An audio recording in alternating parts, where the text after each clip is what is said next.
Sanibonani, welcome back to enye video. Ngiyabonga kakhulu ungene.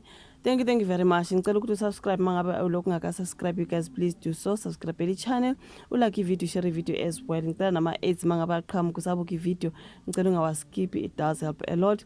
Ngiyabonga kakhulu you guys sisakhuluma ke ngabantu ababoshwa nababoshiwe. Sizwile kumenyezwa ukuthi uBrown Mokgotsi useboshiwe you guys. Emvani kokuthi aphisana ngofakazi laphana kwiMadlanga Commission. Kunodaba olungenayo manje ukuthi uboseboshiwe uBrown Mokgotsi.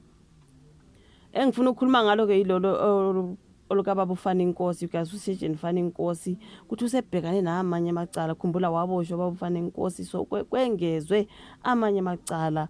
So it is really happening. Ushebhesheti naye kuthiwa kwengezwe amanye amacala. Fana inkosi angeziwe mntakabawo kulindele ukuthi avele ngaphambi kwenkantolo yemantshi yaseThohoyandou ngoLesihlanu, which is today. Okusho khona ukuthi uvelile baba ufana inkosi kusola ukuthi ngomhla ka-10 November kunomsolwa owaboshwa ngokutholakala nensangu, izibhamu ezingeke emthethweni kanye ke neziqhumane.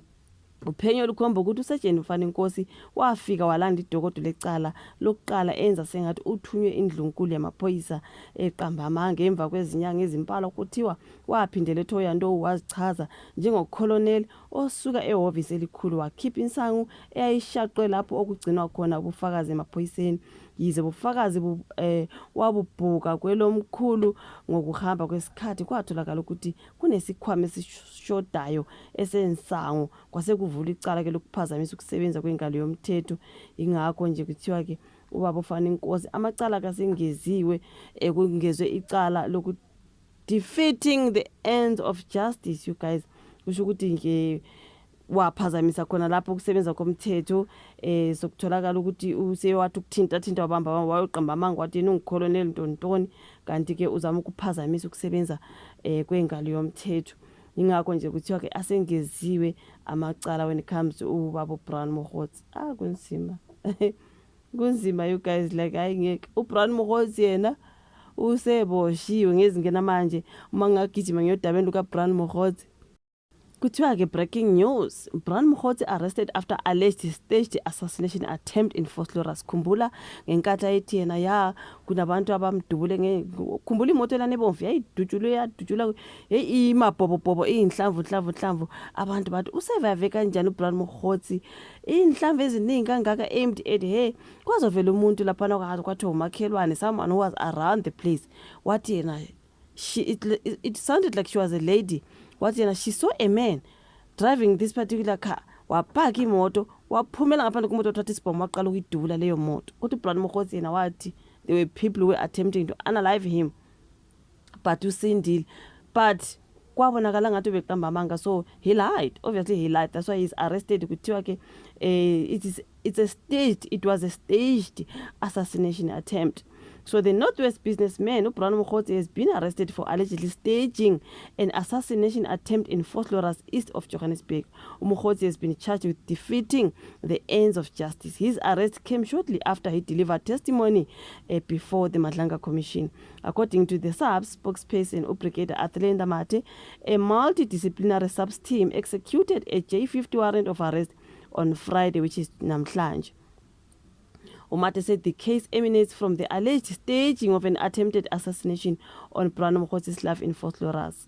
So Mokgotsi is expected to appear before the Johannesburg Magistrate Court on Monday the 18th. Ngomsombuluko. The arrest marks a major development in a case that has attracted significant public attention due to Mokgotsi's links to testimony before iMadlanga Commission.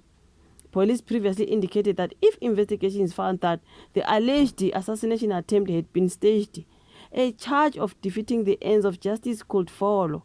Ingakho nje sebembophile kusho ukuthi nje le ndaba le yayingamanga nje kwakungekho umuntu ozama ukuthi ushuthi lo muntu owasho ukuthi I saw a man park the car, getting out of the car and start shooting at the car. Wayeqamba amanga, wayekwenzelani lokuthi ethi abantu kunabantu abafuna ukumbulala. You know, like a lot is happening shem. Kuningi okwenzeka manje useboshiwe ke. Uboshelelwe ngaleli cala. Yazi bazokwenzana after this? They will keep aiding amacala and aiding. Into abayenza buka benzani ko ufana inkosi, buka benzani ko Shebesheti. Amacala lokaya edwa ke mntaka baba eda phezulu. Bakubambelela ilodwa bese baloku bayawengeza uzobolela lapho. Do you know what I mean? So akuningi shem. Uthi useboshiwe uBrown Mokgotsi you guys.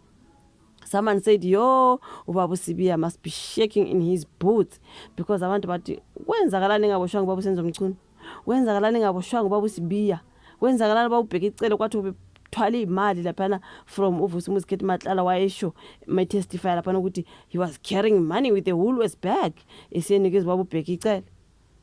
Abantu bathi kwenzakalani ngalawo abantu ningababophi, mhlawumbe they are still digging bazokubambela elilodwa. Bethi mase kubambele lodwa baze lokhu bewangeza. That's you uyobolele ejele ke Mtakabawo. Buku benza ngoVusi Musikhethi Matlala wabanjele kade ebukhotho bejani. After that alokhu ayaphayila ke Mtakabawo kuvela leli indaba zabo Jerry Boshogga yilokhu nalokhu kuyavela nje kuloko kuyilokhu nalokhu lapho ke uyahlala ke ejele. Bazokubambela elodwa Mtakabawo kodwa azongizwa uzobona. Kunzima. Kunzima bafethu. Akazi uvula ka comment section, like, subscribe, share. Asihlangane kwelandelayo. Bye.